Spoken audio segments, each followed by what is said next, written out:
And we're back, YouTube. Thank you for tuning in. As always, I appreciate that. And today let's talk about Heroes of the Monkey Tavern. Now, Heroes of the Monkey Tavern is a grid-based dungeon crawler game, which means that you move your party from one tile to the next, navigating usually a maze of rooms and corridors. This in the best tradition of older games like Dungeon Master, Eye of the Beholder, and the more recent Legend of Grimrock games. Now in this game you start by creating a party, which is a bit of a letdown actually, because creating a party or party creation in these RPGs is very important. It is where the fun of the game actually starts. But in this game it's all very basic. You can mess around with the statistics here and there, but in the end you're gonna settle for a balanced party, which means probably you'll have a warrior, you're probably going to have a barbarian, you're going to have a wizard for the spells, as well as a paladin or a rogue kind of character whose purpose is purely to heal the other ones. So yeah, it's all very basic, not a whole lot of portraits to choose from. I don't like really the art style of the portraits as well, so yeah. Now, there's not much of a story going on here. It's just about a bunch of travelers who don't have any money left and they're just going to adventure into these dungeons. Now, let's talk about the maps. Now, the maps, just isn't enough variety in their design. I mean, corridors look all the same with little changes here and there. But you're usually looking at brick walls in this game.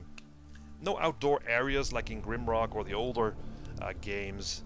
There's also very little in terms of decoration of the rooms and the corridors. You'll see recycled stuff like statues and chairs. Lots of copy-pasted stuff actually.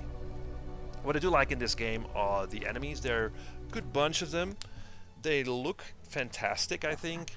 It is fun to fight them. They're actually end bosses in this game as well, which is a lot of fun.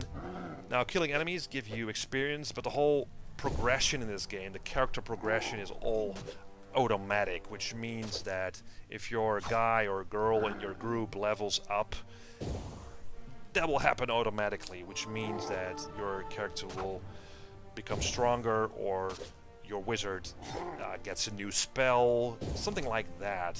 So you can't mess around with the statistics, which is again a bit basic, not very interesting, I think.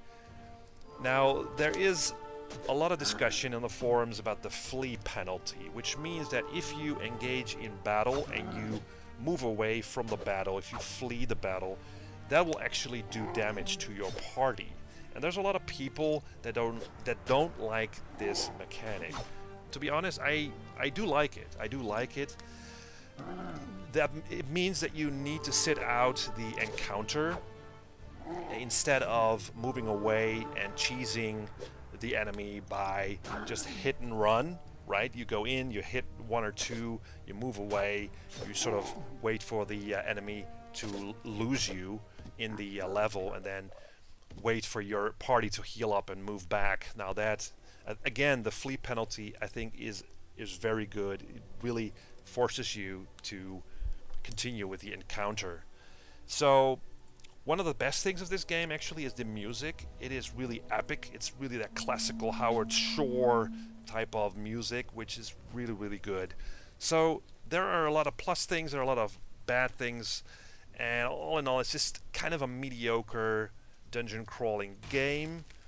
But I have to take into consideration the fact that this was made, I think, by one guy actually. So, and he shows talent with this game. It is a cool little game, won't take you long to finish.